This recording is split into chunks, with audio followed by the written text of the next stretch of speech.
understandably so. She was taken to another room in that house where she was sexually assaulted by the suspect. Now, although she didn't know the suspect at the time, she felt that she may have recognized him as being a frequent guest of one of her neighbors. And so through over the course of the next several days, our investigators did a really good job of getting this, who we thought the suspect was, identified. Here on June 7th, our investigators were able to, after finding out who this suspect, who we believe he was, were able to obtain a warrant for a buccal swab from the suspect in this case, Gino Anthony Bonancini, who I believe will be putting up a graphic here soon. Gino Anthony Bonancini, he's 29 years of age. They were able to get a buccal swab, but at that time we did not have enough to arrest him. We were able to thankfully get some testing done on some DNA that we knew we had from the scene of the crime that day, in comparison to the DNA we took from the buccal swab, and they moved really, really quick. Thankfully, we were able to get an expedited test done, and the crime lab was able to get us a result. Earlier today, we received a positive hit that the DNA in the case ended up belonging to the suspect here, Gino Anthony Bonancini, based upon the evidence collected to that point. He's being arrested as we speak for sexual assault and burglary of a habitation with intent to commit a felony. The buccal swab information, so on the level of certainty on the DNA test that we got, we actually had to look up because the number is so astronomical, but what we were told is that the DNA sampling that we got came to us, and it's basically 1 in 69 sextillion chances that this could be this suspect. In other words, way more than there's actually people on the earth. There's 1 in 69 sextillion chance that this is that anybody else could have this same DNA. So basically, with proof beyond a doubt that this is the suspect involved, that his DNA matches that of the DNA taken from the victim in this case. Now again, it's quite that this is his first offense, but just the way that it was perpetrated just seems to me, he seemed very, very comfortable having committed the offense. And talking to our SVU folks and talking to my chief over CID, we felt the need to publicize it, again, in hopes that possibly, and we'll bring his picture up again, possibly somebody out there in the public may have seen this person, may have seen him, just theorizing, possibly somebody may have seen him lurking around, or maybe even know of other attacks that he may be involved in.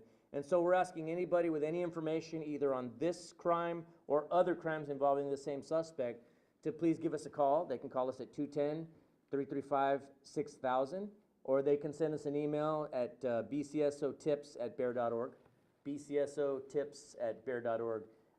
Esta tarde nosotros estamos dando información tocante un arresto que nosotros hicimos. Nuestra unidad de víctimas especiales arrestaron a Gino Anthony Bonancini, un hombre de 29 años de edad. Se aparenta que el día 25 de abril nosotros fuimos despachados a unos apartamentos en Overlook Parkway, donde nosotros encontramos con una víctima, una mujer que ella nos dio la queja que alguien había abusado de ella sexualmente. Ella, aunque no conocía el sospechoso, lo reconoció como una persona que viene a visitar unos vecinos de ella en los apartamentos. Nosotros tuvimos éxito en identificar la persona que nosotros pensábamos que era el sospechoso, Bonancini, y nosotros hace unos cuantos días, el día 7 de junio, nosotros aplicamos por una orden para tomar evidencia de él, de su DNA, y nosotros comparamos el DNA ese con el DNA que nosotros juntamos de la víctima en la escena de los hechos.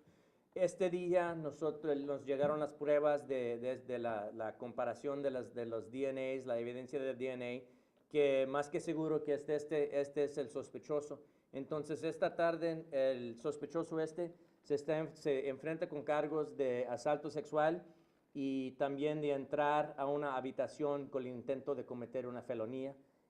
Esos obviamente son delitos serios, pero nosotros ahorita les estamos pidiendo al público que por favor, si tienen información de Bononcini en este delito o en cualquier otro delito que él pueda estar involucrado, que por favor nos hablen a cualquier hora al 210-335-6000 o nos pueden mandar email at bcsotips@bear.org.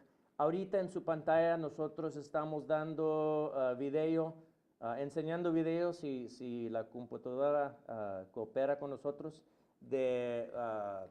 Hace rato cuando arrestamos a Bononcini, tomamos video de él. Se la mandamos más al rato a los desks. Ahorita no podemos enseñarla, pero ahorita se las mandamos a los desks. ¿No hay preguntas? Any questions? ¿Por qué es que sospechan que puede haber más víctimas? Bueno, porque en lo que la información que nos dio la víctima, para nosotros, él se sentía muy confortable entrando al apartamento de la víctima. Él como se sentía muy bien confortable en cometer este delito. Entonces, para nosotros, eso nos quiere decir que hay gran chance que no es la primera vez que él ha cometido un acto así. Entonces, para nosotros es posible que hay otras víctimas de otros delitos. Entonces, por eso les estamos pidiendo al público que nos hablen si tienen más información tocante este ataque o otros. Can you tell us where he works or what if he has access to any? At this point, my understanding is he's a transient, so I think he's unemployed at this point. You know, he doesn't even, you know, I think he's a frequent guest with several different people. And so, you know, again, he doesn't live at these apartments where this attack occurred. Somebody that he visits frequently lives near the victim. It's quite possible that one of the other places that he frequents as a guest, there may be victims in that area too that for whatever reason maybe, you know, haven't reported it or, you know, we just haven't been able to piece together who the person is. And so it certainly does interest us to anybody with any, you know, unsolved sexual assaults or burglaries or even suspicious persons calls to give us a call. Because it's quite possible somebody may have seen him lurking around as a peeping Tom or lurking around an apartment building, not yet ready to commit the offense, but certainly staking it out. Is there anything about how he committed the sexual assault that might stand out to other victims who might not be able to identify his face? So there are some in the affidavit. It's a pretty disturbing affidavit, but some of the things that he made the victim do. You know, he made her use the restroom in his presence. Some of the things that he did after the attack that may be in common. It may be what we would call in law enforcement circles an MO, right? A modus operandi. And you know, there may be some things in common. So again, it's possible. We don't want to give it all out because we'd like to have any possible victims call us. And if they're able to tell us exactly what they remember from the attack, maybe it matches up with what you know we already know about this suspect and his MO. Have you guys finished interviewing him and has he said why he did this? No, I know that they did finish interviewing him, but I don't know what if anything, he told our detectives. Probably not much of anything. I would venture to say if what I know about people that commit these kind of crimes, he's innocent, he's the wrong guy, we got the wrong guy, and it's all a big misunderstanding. But I don't think you can argue with 1 in 69 sextillion chance that your DNA is the same as the DNA of that was recovered from the crime scene. Does he have any history, any priors, and do you suspect any mental health issues? Believe that he does have some priors. I don't know that there's any mental health issues, but I believe there are some priors. And I'll ask our PIO office to share that information with you as soon as they're able to. Aquí en la affidavit dice que creo que es la mamá Roxanne, es la mamá de él, tiene el mismo apellido por lo menos, que según el sospechoso le confesó a la mamá que había violado a la víctima. Bueno, hay información que él le dio información a una pariente de él que pues obviamente nos logró darnos esa información que él había confesado, aunque no sé si esa información pueda ser usada en una corte, si es algo que nos ayudó a nosotros para obtener la orden de reviso para quitarle la evidencia de DNA de su cuerpo de él. Okay. Any other questions? When it comes to her saying, don't kill me, was there any sort of weapon used in this, or would it be obviously just the sheer fact that there was a stranger in the home? I think the fact that there's a stranger in her home at 4 in the morning placed her in fear of imminent death or bodily injury, and understandably so. I mean, I think it's safe to say if you wake up in the wee hours of the morning and somebody's standing in your living room, they're not there for something pleasant. I mean, and so yeah, it's understandably so. It's a heartbreaking thing to picture the amount of fear that this poor young lady was feeling at the time of this attack. But again, it just serves as a reminder that there are evil people in this world, and monsters are real, and they look like that. So yeah, it just goes to show why we have to be so careful. I don't know how he got into her apartment. I don't know if the door was left unlocked or if he forced entry. I just don't have that information in front of me at this moment. But I mean, I can tell you, we just cannot let our guard down, because there are people out there in this world that would harm you just as soon as look at you. So yes, it's a heartbreaking situation for us. I think I read that he had confessed to his spouse that he did this, or something? Well, it was a female relative that had given us information that he spoke to her at one point and may have made some admissions.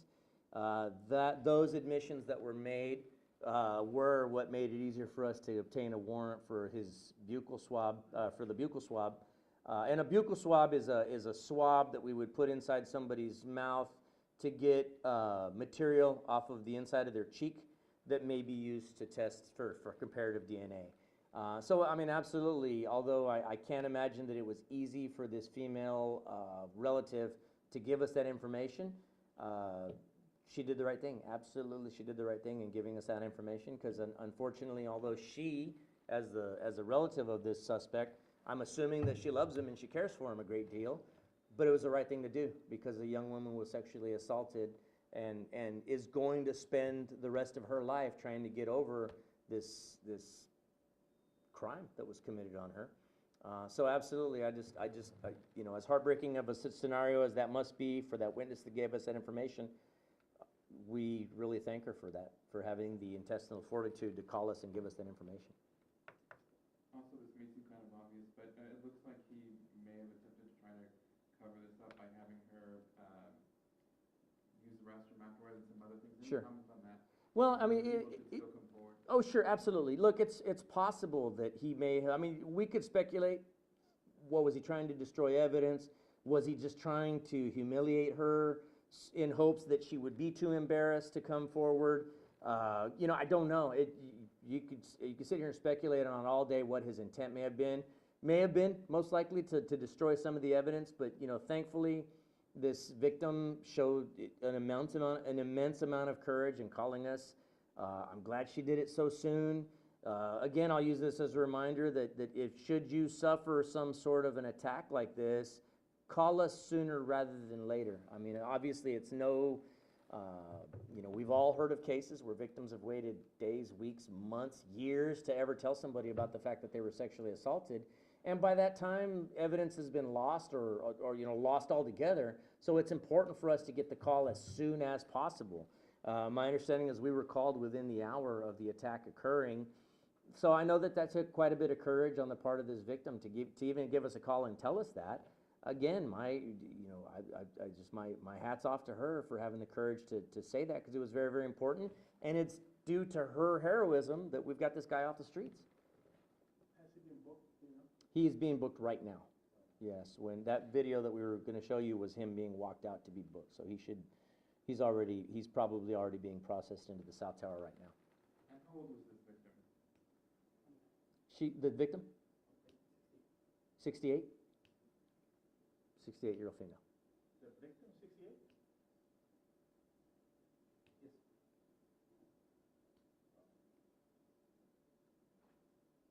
Okay, thank you. I'm sorry, I have Yes, some sir. off-topic questions. Sure, of course. They're about Uvalde ISD Chief Peter Argando. So last night he the text between them. Mm-hmm. He said he intentionally left his radios in the car because he didn't want them to slow him down, and he didn't think they would work well inside the school. What is your opinion on that, and is this normal? I mean, I don't know. I didn't see the interview. I don't know what he said, but what I know as having been in law enforcement for almost 30 years now is that radio is your lifeline. You know, we teach our cadets from day one, you go into a house without your radio, nobody knows where you are at that point. So I don't know, I just don't think it's the smartest thing in the world to leave your radio or your gun or your handcuffs or your vest or whatever it is in any given situation. If you've got gear, take it with you. It's not gonna, you know, if your radio's in your van, you don't need it, stick it in a back pocket, whatever it is. But I can't think of any conceivable excuse why a first responder would want to leave something like that behind. He also said that he didn't know that he was the incident commander. How is one usually appointed to that position? I mean, look, to me, it's fair to say if you wear stars on your collar and you look around and nobody else is wearing stars on their collar, safe to say you're the incident commander at that point, especially if it's a building that's well within your purview. I mean, you know, again, I don't know details on that incident itself, but if I show up on scene, I'm not going to wait for somebody to tell me I'm in charge. I'm the sheriff of this county. I'm in charge. So I don't know. I'm not sure what was behind that, but I certainly I don't know what you'd have to wait for somebody to tell you you're in charge of a situation like that. And then apparently Uvalde ISD police don't carry any keys or the keys to all the rooms in their campuses with them, and they seemingly don't have a plan to access rooms in case of emergencies. Again, is that also normal, or should schools have plans for these sorts of situations? Well, I mean, look, I know one of the things that in the days right after the incident, I did an interview and I was asked, what should schools be doing now? And I said, well, right now, during the summer months, school, police, and administrators should be working together to make sure that they can access every square inch of that building at a moment's notice. There's no waiting around for somebody to have a key. If it's a key that you need, then there should be 10 people walking around with keys to each and every door so you can access every square inch of that building. Now, with that being said, I know that one of the things that we were told they were waiting on was some breaching tools. You know, with regard, do we still have those breaching tools here? Okay, so we actually did some training. Yesterday, we graduated a patrol class. So new deputies hitting the streets today. It was their first day on the streets. Oh, I'm sorry, tomorrow will be their first day on the streets. But we actually did some training. They're bringing in some tools, and I'll talk you through what these tools are. And so these are the same tools that were at that press conference at the courthouse, and I didn't get a chance to fully explain what made these tools so different. So the tools, they're bringing them in here right now. So these tools are actually tools that traditionally you see in tactical units. So narcotics units, SWAT teams, things of that nature, you'll usually see these sorts of tools being employed. These tools here, what makes these so strange for in a law enforcement setting, these are the tools that our patrol deputies are actually going to be getting. That's very atypical that you would see tools like this in a setting. Do we have a active shooter vest? So these tools here, our patrol class that graduated yesterday, that's hitting the streets tomorrow, actually got certified in the use of these tools yesterday. So they know how to breach. I can tell you, having been from my experience as a first responder, I went to a tactical unit, my first tactical unit, narcotics, at year 5. That was when I learned how to use these tools. These deputies haven't even hit the street yet. They don't hit the street until tomorrow, and they already know how to use these breaching tools. Why? Because that's in a school shooting, or in any sort of mass shooting like that, active shooter situation. Usually the first ones to respond are patrol. So shame on us if we don't equip our first responders, patrol, with these tools here and teach them how to use them. And so there's already a couple of kits that are out on the street. These are dirty because they used them in training yesterday, but these are actually brand new tools that we're in the process of getting out. So what we have here is some Halligan tools. This can be used as a sledgehammer or as or as a Halligan tool to pry open a door. Now, these tools, why these are so important? Because one of these here, or this set, working together, they would have needed to wait for a key. You can breach a door with these, that's what they're for. And do we have video of our deputies use that we can share with them later if we need to? We're gonna send you guys some video of our, you got it on that computer? No, sir. Okay, we'll get it for you later. So we've actually got some video of our patrol cadets training with these yesterday and doing a really good job of breaching. I've seen thousands of breaches and these kids were doing a great job at it. They're very quick learners. So we've got the battering ram. So this vest here, the significance of this vest here is these are our active shooter vests. Our deputies on patrol have already had these for several years. Now this is not their only vest. So our patrol deputies actually already wear a bulletproof vest. This is a vest that goes on top of that. So we're actually gonna be sending our patrol deputies into any given situation with 2 vests on. They're wearing double vests. This has got very thick plates on it, as opposed to our soft body armors, which what we typically wear is Kevlar. These are actually ceramic? Is this the ceramic plates? These have ceramic plates in them, so this is double protection. And then this here, what you see here at the bottom, this is a ballistic shield. That again, typically outside of a tactical setting, you wouldn't see this, but our patrol deputies will be carrying these as well. So these are, does the next one? Yeah. These actually have a tactical light on it, and the use of these, the reason it's got like a windshield is typically a deputy would deploy a pistol, and so he or she can still aim the pistol while still remaining behind the cover. So these are going to come in very, very handy. Again, I think one of the reasons that was given was they were waiting on a key and a shield. Well, our first responding deputies on scene will have all this with them once our tools are fully deployed. I mean, we're proud of it. It's a bit costly. You know, it's going to cost us some money to get these things deployed out. But I think if you ask any of those families in Uvalde how much they would have been willing to let their police department pay to have these tools on hand, they would have said any dollar amount needed.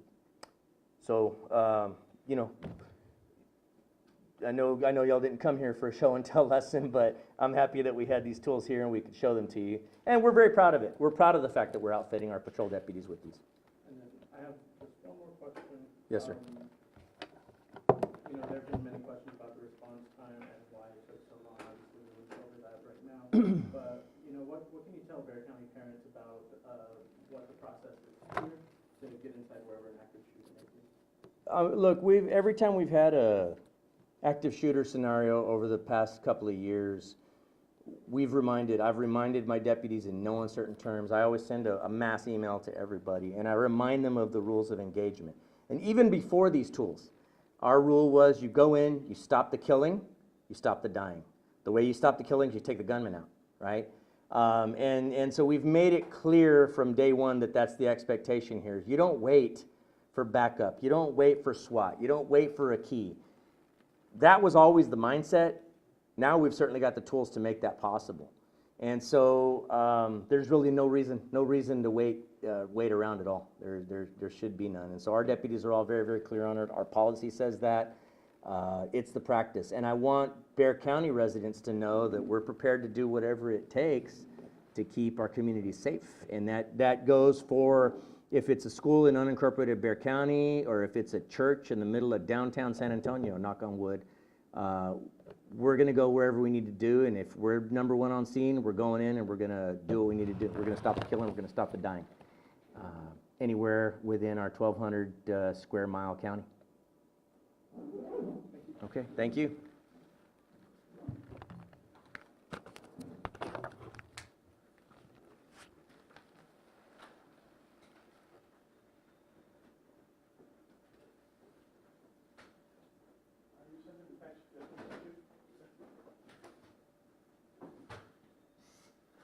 So you sent us this video via email? We can drop it to you right now. Okay.